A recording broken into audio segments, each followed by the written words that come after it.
여호와께서 모세에게 이르시되 바로에게 들어가서 그에게 이르라. 히브리 사람의 하나님 여호와께서 말씀하시기를 내 백성을 보내라. 그들이 나를 섬길 것이니라.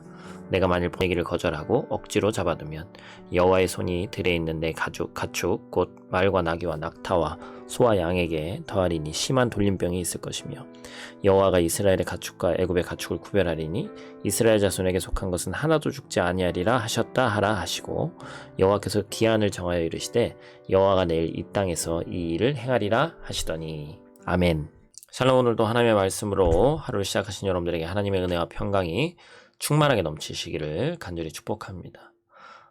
인류의 역사에서 사실은 전염병에 대한 역사가 참 오래됐죠. 가장 오래된 기록 중에 하나는 기원전 430년경에 아테네에서 전염병이 발생했다 뭐 그런 기록이라고 얘기를 합니다. 14세기 중반에 유럽 인구의 3분의 1인 약 1억 명을 몰상시킨 흑사병, 우리가 너무나도 잘 알고 있죠. 그리고 19세기에는 인도 겐지스강에서 시작돼서 약 1500만 명을 죽인 콜레라, 감염된 지 사흘 만에 죽음으로 몰아나와서 3일 열병이라고 불리면서 5천만 명 이상을 사람의 목숨을 앗아간 스페인 독감 뭐 이런 것들이 끔찍한 전염병의 기록으로 남아 있어요. 그런데 이제 인류 역사상 가장 많은 사망자를 낸 전염병은 따로 있습니다. 사실은 결핵이에요. 결핵은 19세기 초부터 약 200년간 10억 명의 사망자를 낸 것으로 알려져 있습니다. 이렇게 전염병에 대한 증상이 기록된 이후에 인류는 끊임없이 전염병과의 전쟁을 치러야 했죠. 지금도 코로나가 아직도 완전히 끝나지는 않은 그런 상황 가운데 이 전염병이 우리 인생의 이 삶의 지축을 세차게 흔들어 놓고 있죠. 오늘 본문의 말씀 또한 이 전염병에 관련된 내용입니다. 5번째 재앙이 이제 이 가축에게 발병한 돌림병과 이제 다 읽지 않았습니다만 바로 뒤에는 6번째 재앙인 악성 종기까지 이제 나오거든요. 바로는 5번째 재앙인 가축들의 이 돌림병이 발생하기 전까지 4차례의 재앙을 겪었습니다. 순서대로 보면 뭐였죠? 피, 개구리, 이와 파리. 그래서 이로 인해서 바로가 이제 첫 번째 재앙 이후 처음으로 이스라엘 백성을 보내겠다고 약속했고 하나님도 인정했습니다. 그런데 사실 이 싸움이 뭐라고 그랬죠? 원래는 애굽이 섬기고 있던 그런 우상들과의 싸움이죠. 그러나 애굽의 신들이 하나님과의 싸움에서 어떻게 됐습니까? 다 패배할 수밖에 없는 거죠. 그럼에도 불구하고 바로의 마음은 웬일인지 더욱더 강팍해져 갖고 출애굽 약속을 지키지 않았습니다.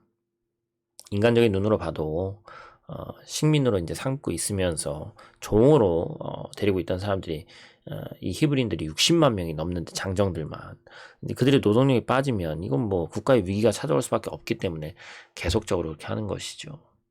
그래서 4번째 재앙까지는 패배했지만 그럼에도 불구하고 여전히 자신이 섬기는 그 거짓 신들이 자신을 지켜줄 것이라고 믿었던 거예요.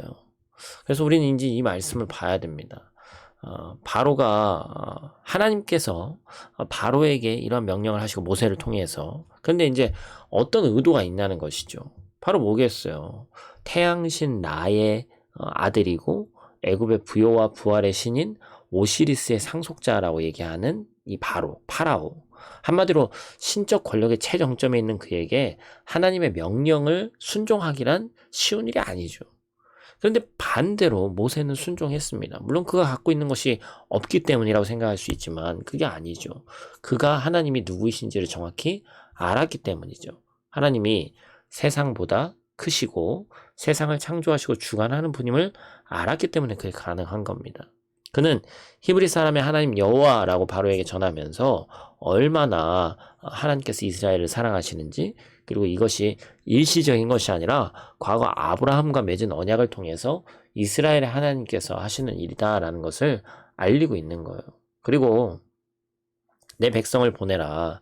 그들이 나를 섬길 것이다. 하나님께서 내 백성이라는 표현을 쓰면서 누가 선민인지 어떤 게 하나님의 백성인지를 정확히 말씀하고 계신 것이죠. 바로에게 이스라엘 백성의 출애굽에 관해 말씀하시는 궁극적인 목적은 모든 백성이 여호와를 섬기는 데 있음을 의도한 겁니다. 오늘 본문의 이 메시지는 선명해요. 하나님의 말씀을 대적하는 자에게는 반드시 심판이 있다. 그러나 그 심판은 단지 잘못에 대해 재앙을 주는 것이 목적이 아니라 결국에 그 심판을 통해 하나님이 이 땅의 창조자이고 세상을 다스리는 참 하나님이라는 정체성을 일깨우는 것이 목적이다라는 것입니다. 오늘도 하나님의 절대 주권 앞에, 하나님의 위대한 권능 앞에 겸손히 무릎 꿇으며 하나님의 말씀에 순종하는 저와 여러분들 되시기를 간절히 축복합니다. 기도하겠습니다. 오늘도 우리와 함께 하시는 아버지 하나님, 내 인생에 찾아오는 하나님께서 내 인생의 어떠한 분인지를 다시 한번 깊이 묵상하기를 원합니다. 또한 그 하나님의 뜻이 무엇인지를 겸손히 구하는 오늘 하루가 되기를 원합니다.